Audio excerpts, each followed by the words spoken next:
Good morning. Today is Sunday. I thought I'd play around on the van. I don't want to make too much noise. Respect my neighbours. The job is to remove these metal brackets. There's loads of them all over the van. They're holding the luggage racks in place. They're holding the seat rails in place, holding the seat belts. I don't want them. The van's going to go for spray foaming.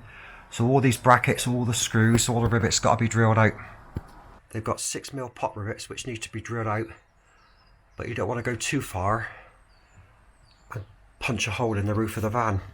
Tools for the job are a small drill, slightly bigger drill, an angle grinder to clean all the burr off, and my favourite tool at the moment is a swarf magnet.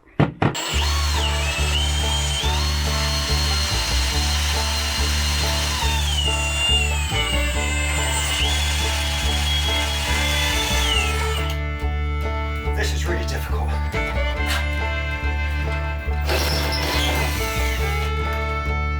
One.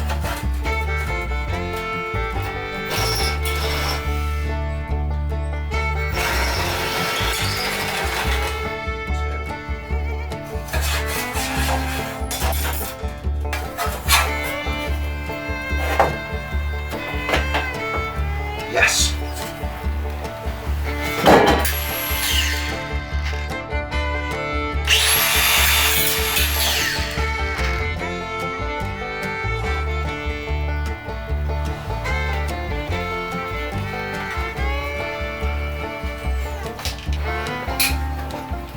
I need to recover the small pieces of rivet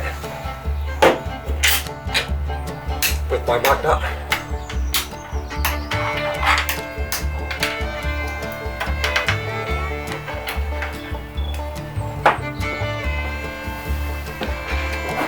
Swarf magnet is a must.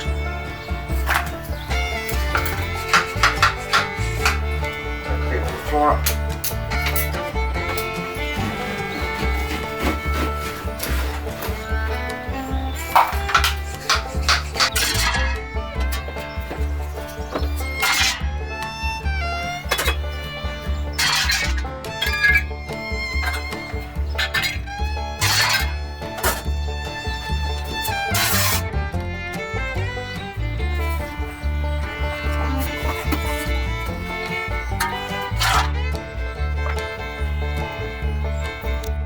That was just one piece of metal.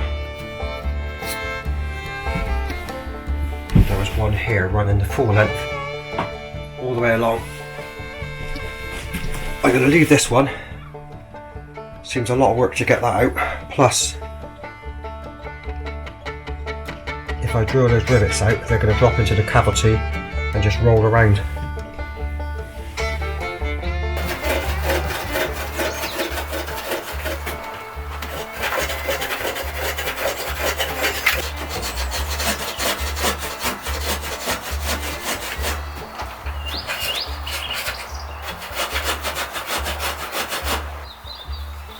I'm using radiator paint. It dries quick. It's for painting rusty old radiators.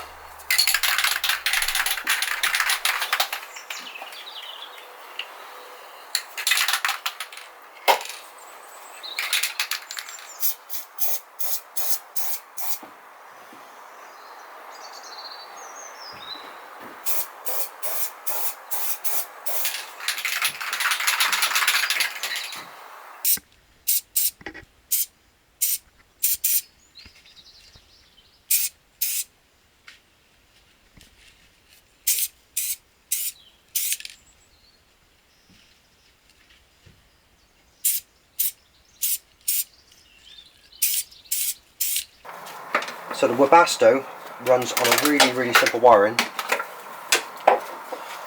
One brown and one red. Run through a little 15 amp fuse. This is running from the battery or the battery card at the moment. This needs to be run from the rear of the van, so I need to put these wires under the floor before I put the floor and insulation down. I think there's enough wire to get to the rear of the van, which there is. to remove one of these little fuse blocks. There's a small clip, I think you can see that. Simple little barb. Remove that. And there's a small plastic clip which allows you to pull the wire out.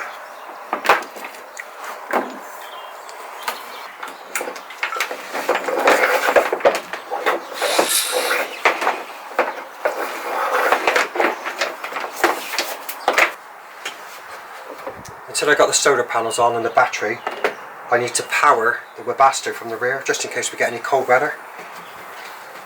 So these thick wires are going to run my batteries, or charge my batteries. Yeah, these thick wires are going to charge the batteries. So temporarily I'm going to use these wires to run the Webasto at the rear of the van. So these two wires are going to run front to rear. They're going to charge my batteries. I'm going to let them run the Webasto temporarily, and I think it's best that I put an inline fuse in. So I'm going to splice it there.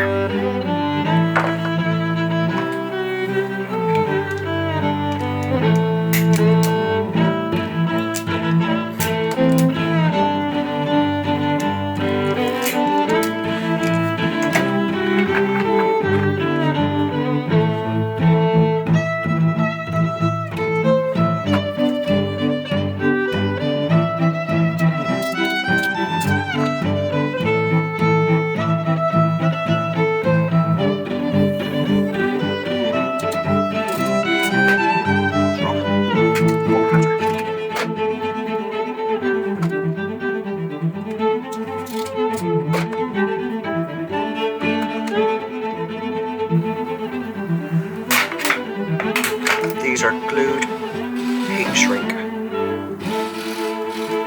which I think is about the best you can get.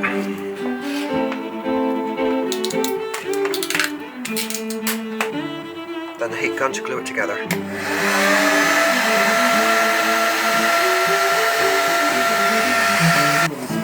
This now connects to my battery positive.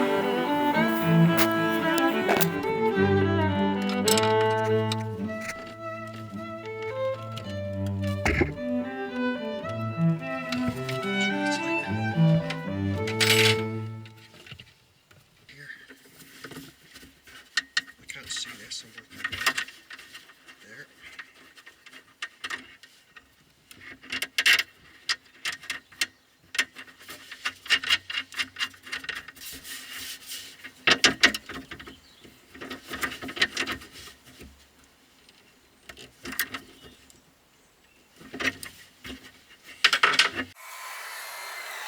I did have all these wires stuck down with duct tape, but I'm going to use these little sticky pads.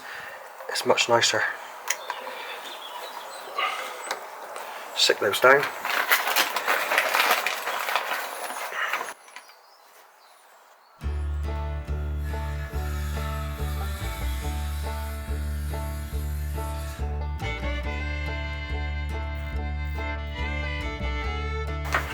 So I run the wires front to rear. This is the live feed which will charge my batteries. I'm using this as a temporary feed to run the Webasto. All we need to do is connect this back up.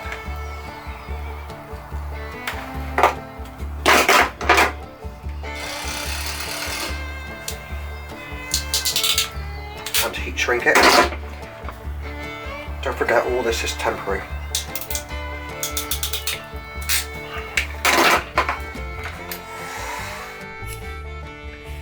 I've run some wires left to right. I don't know what I'm going to use the wires for, but at least they're there. I've used a tow-in wire with 7 cores and a small black 15 amp red in black.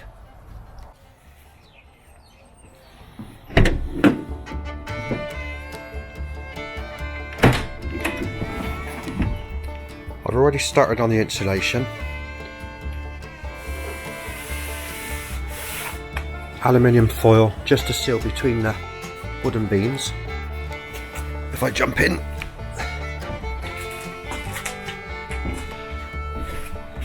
I ran some wires from the engine battery or battery guard all the way down which now power my Webasto. I'm going to leave these wires here. I think this is where the batteries are going to be. I've also run this drain pipe all the way across.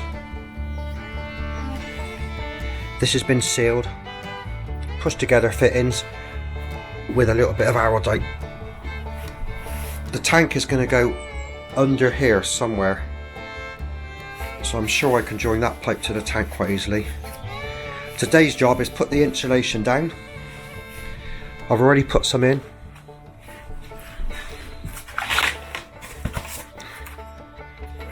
It's just finding an efficient way to cut without making too much mess. I've also made some holes in the wood, just here and here, here and here, and there. And my plan is to run some of the John Guest 12mm pipe across. If I use this pipe to run the kitchen sink, it needs to get across to the boiler. I think going across left to right is easy. If I use it, great. If I don't, it's under the floors, no worry. I'm going to cut a small slot out of the insulation. At least the pipes won't be on the freezing cold floor of the van, which could get frosty, or if I'm anywhere really cold.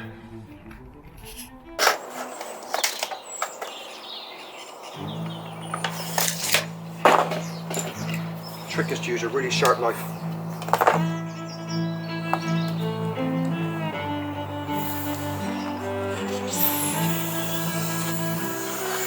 Angle the knife slightly towards me there.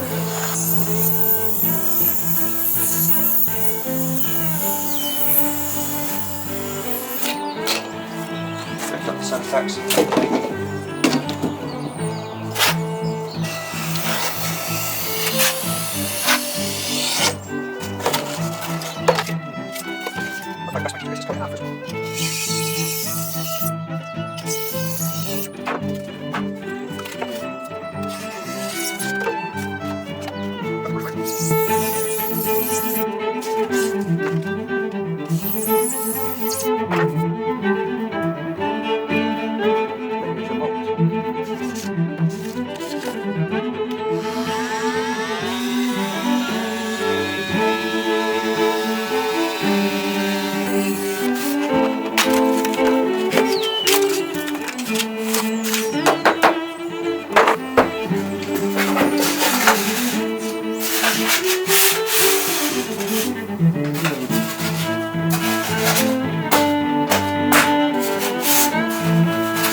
I'm going to put a small piece of tape on, just for good measure.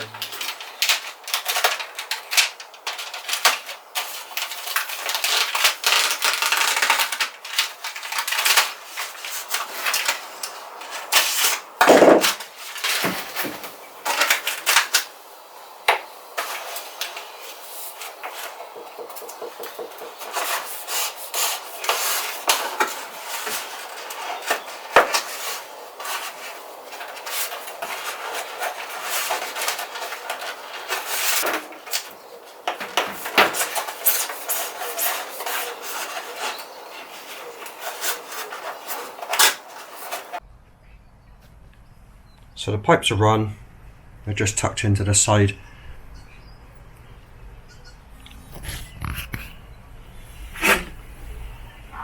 I've coiled the pipes up on the off side. I think this is where the boiler is going to be. All we need to do now is fill in these other remaining squares. Then I can put that piece of flooring down. I have to say that Celotex is one of the most messy products to work with. It just seems to get everywhere, in the house, on your shoes, on your clothes.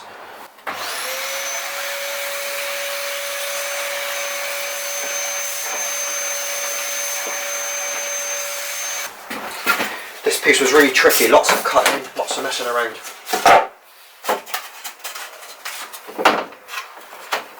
Ideal.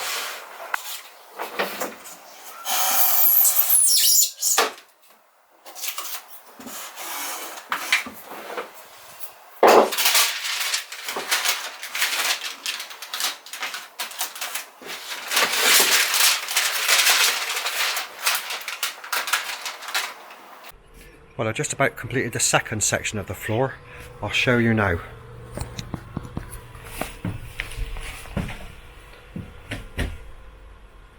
So this section is complete. I need to put the board down and take up the board on the third section.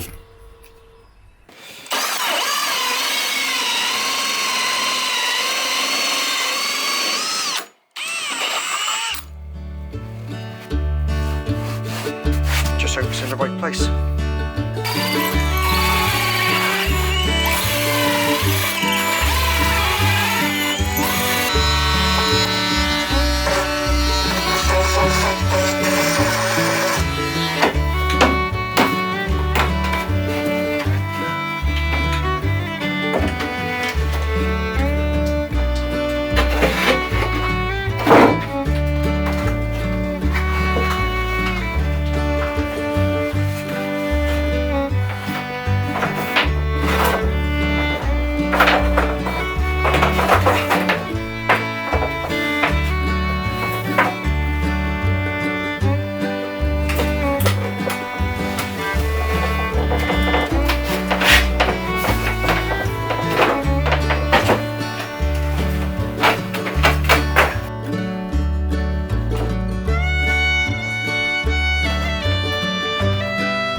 So that's the second section. Now the third and final section. Lots more cutting sellotex, which I don't like. So we're taking a break from insulating the van this afternoon. I wanted to show you how I'm going to frame my van. Most people use timber. I'm not going to use timber. I'm going to use the American system of what they call 80-20, extruded aluminium.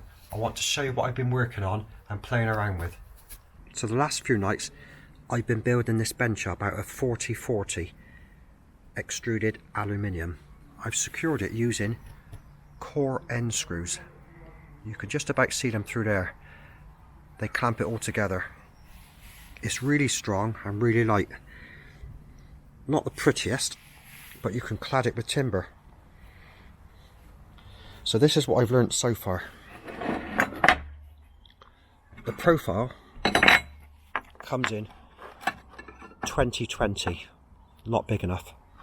30-30, big enough. And 40-40. You get a range of finishes. This is an open section. This one is finished on both sides. A lot nicer. This one is a 30 radius. It would be quite nice on the bottom of kitchen cupboards, I think. Fixing it together is another thing again. You get little drop-in nuts. These slide in, and then you can put your brackets on top and bolt to that. There's another way. These little nuts, they can drop in any position, wherever you want it, if you forget. The strongest way of the lot is to use the core end screws. These are just 8mm and they self-tap into the end of the square. That is the strongest of the lot.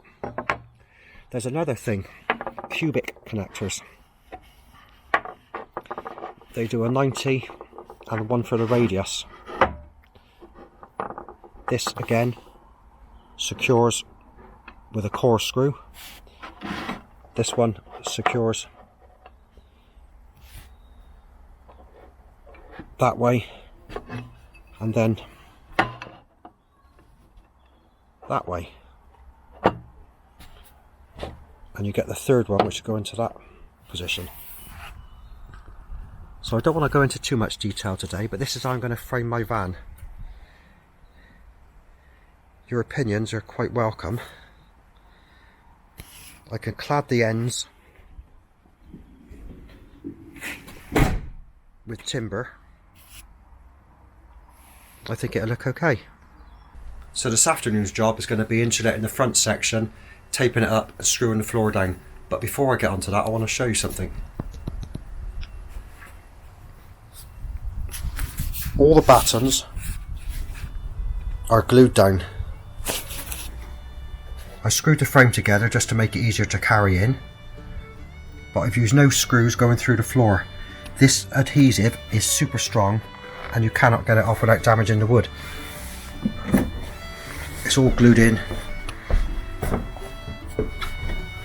The other thing, this little circle is where the Webasto heater was fitted underneath the rear passenger compartment seats, because it was a minibus. I cut a small plate, bent the metal to shape, MIG welded it in place, primed it up, red oxide, loads of paint, loads of undersill, loads of stone chip. So I hope it's not going to leak or get rusty.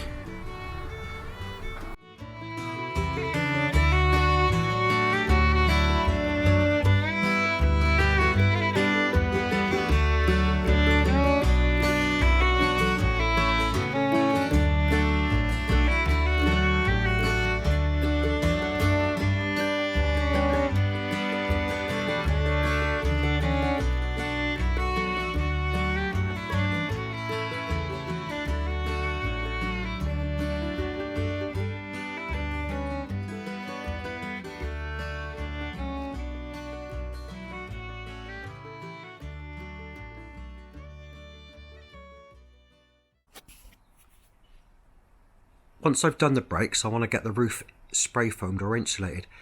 I can't do that until I get rid of this huge glass sunroof. It's really difficult to open and it's very heavy. So when the minibus people made this van, they cut out these beams. They have put another beam in here, just like you would do with joists on a house. But what they have done, which is really annoying, is they've cut out the beam here.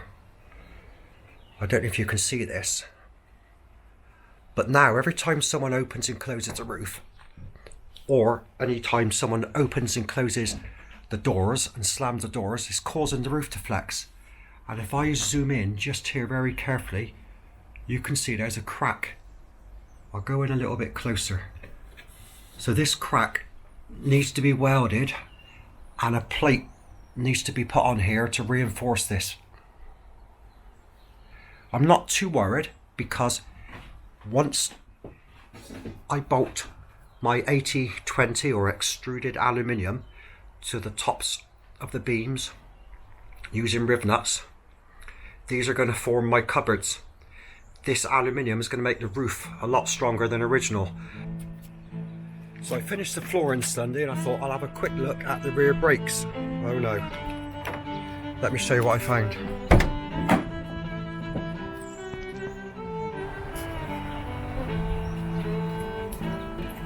I was hoping that the brake pads, these lumps, were seized in the caliper carrier. This lump. But oh no. It was worse than that. Sprinters have got a really strange handbrake, or Mercedes have a really strange handbrake. It uses a pair of brake shoes which are expanded. You can see that all the brake liner material has fallen off, which is bad news. The reason it's fallen off is because it's got really hot, and the reason it's got really hot is because the handbrake was binding. The reason the handbrake was binding is because it hasn't been used very much. The van's an automatic. No one ever uses the handbrake on an automatic car, let alone an automatic van. So the surface of the brake disc inside is rusted away. This needs to be replaced. These need to be replaced. The brake pads are new. I'm going to keep those.